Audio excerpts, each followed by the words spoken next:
Welcome back to part 2 of the accountability talk. I am legit wearing the same shirt I was wearing the last video. I've just brought everything closer. We're doing a little close-up as we are diving deep into the second part, which is focusing on accountability partners.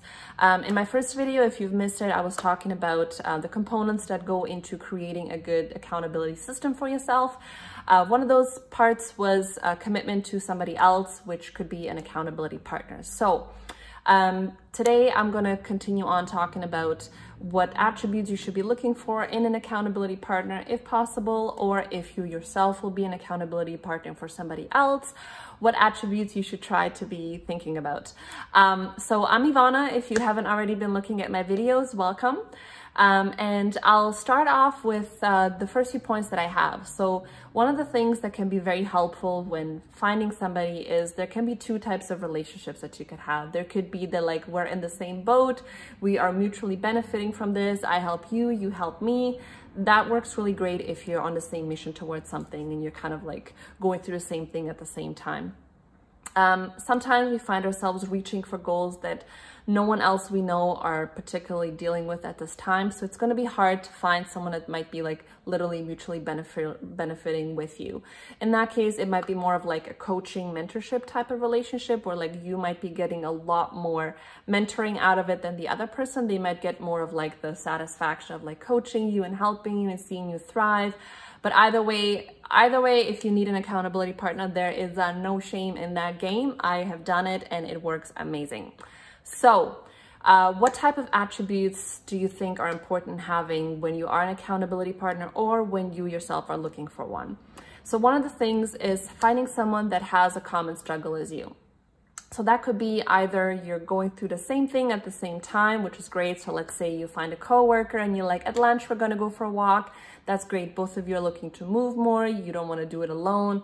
That part works great.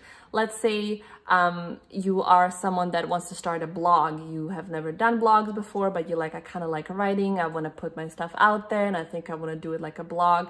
Yet nobody you know is doing this, knows how to do it. You might have to find someone that has either writing blogs that's not your friend, or someone that may have done this before already and understands where you're coming from so they can relate to you and help you. So a common struggle is very important because that's kind of a glue that's going to keep that friendship, that relationship together. A second thing is respect. What I mean by respect is that there should be like a feeling of like, I don't want to waste this person's time because someone else is taking time out of their schedule to check in with you, to talk to you, or to actually do the activities with you. So you should have like a sense of obligation, like I don't want to disappoint this person. I don't want to feel like I'm wasting their time, or even more like I would like to gain their respect. I want to achieve something. I want them to be proud of me. There should be a level of respect, something for you to be striving towards. If that's not there, even if let's say you're paying for a coach and you're like, I don't really care what you have to say, you won't even take their feedback. You're not going to listen to what they have to say to you because you just don't really care about that aspect of the relationship. The third part is honesty. You need to be honest with the accountability partner that you have because there's going to be struggles that you're going to have. There's going to be things that you're going to be dealing with that maybe they won't know unless you tell them, you know, things, barriers that are holding you back, things that you're thinking about that aren't helping you. You need to be able to share those things in order to get through them, find ways to kind of troubleshoot and improve and get past the hurdles. Also, you need to be willing and capable of accepting feedback from that person. They need to be able to be honest with you too, because as great as it is to be smashing all the goals that you set out, sometimes we need some feedback that isn't always shiny.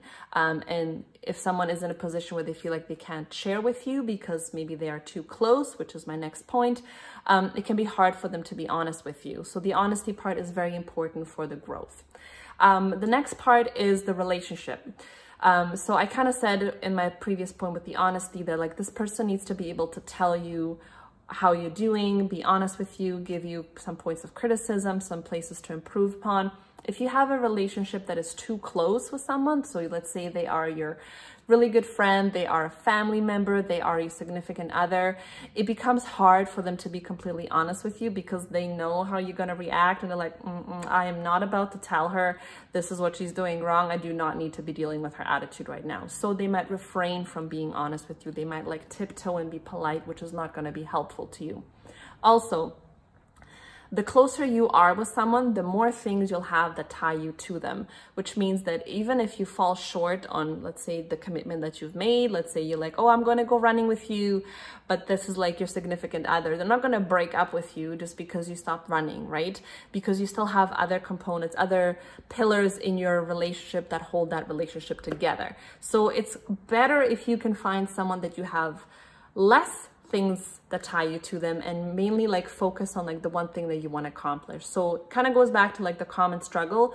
You want someone that, if ideally possible, someone that like these are the things that you have in common. This is what you're working towards together. So let's say you find someone that goes for runs, but otherwise you're not like terribly close to them, but they're just like such a good person to go with because they're always going.